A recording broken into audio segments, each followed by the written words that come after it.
Welcome to the Hanging Church. Welcome to one of the most important churches in our history and one of the oldest as well. You have a guess, my friends? This church was built at the end of the 2nd century AD or the beginning of the 3rd century AD. As long as it's modern history of Egypt, why we are not sure of the exact date of building the church?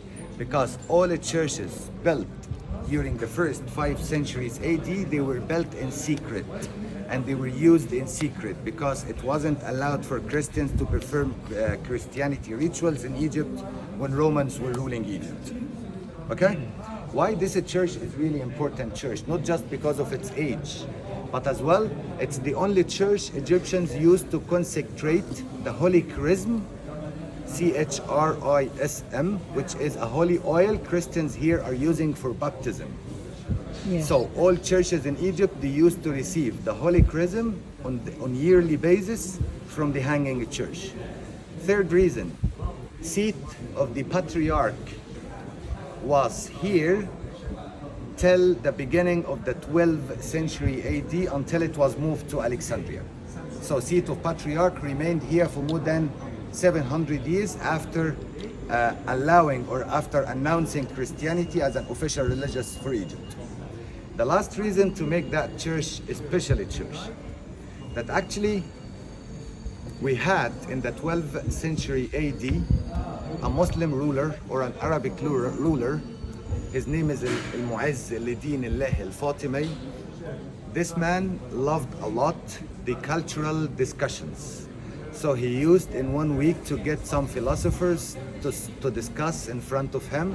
Some other weeks he used to get religious men to talk and discuss in front of him. And one of these discussions, he got a Jewish rabbi, Christian Bob, and a Muslim sheikh. They were discussing the differences between the three religions to each other. The Jewish rabbi put the Christian Pope in a bad situation that he asked him to prove words of the Bible, which is saying that praying and fasting can do miracles.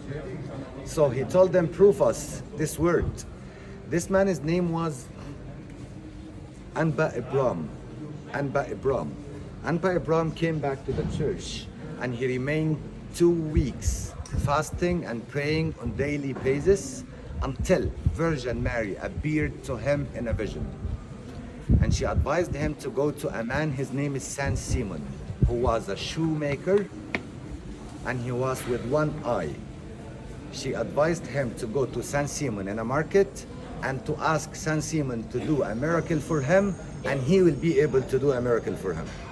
And Ibrahim went and met Saint Simon, who advised him to go to El Muqattam mountain, the mountain you saw nowadays. It's from a while, it's the only mountain. Nowadays, it's the center of Cairo, but at that time it was outside the city.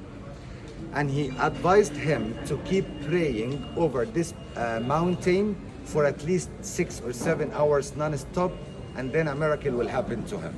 So Anba Ibrahim got the Muslim ruler or the Arabic ruler, Al-Mu'izz, got the Jewish rabbi and the Muslim sheikh in addition to many other Egyptians, and they went to the top of the mountain and they were praying for 6 hours until an earthquake happened, caused that the mountain moved from its place for 1 centimeter. 1 centimeter.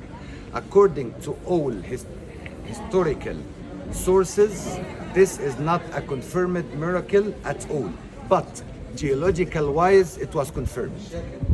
So geological wise, geologists are confirming that this mountain moved from its place few hundreds of years ago. But according to the Christian sources of history or Muslim sources of history, this story was mentioned once and it's not confirmed. But geological wise it was confirmed. Because of the appeal of Virgin Mary to Anba Ibrahim of the church here, the church was more sacred than any other Christian site in Egypt. Until today, any Egyptian king or any Egyptian president, he must pay a visit here, and he must have the television for himself here, and they must do an interview for him here. Any new president we have, he must make a visit here. It's really important church playing a great role for all Christians in Egypt. Yes. Let's go now upstairs together, my friends.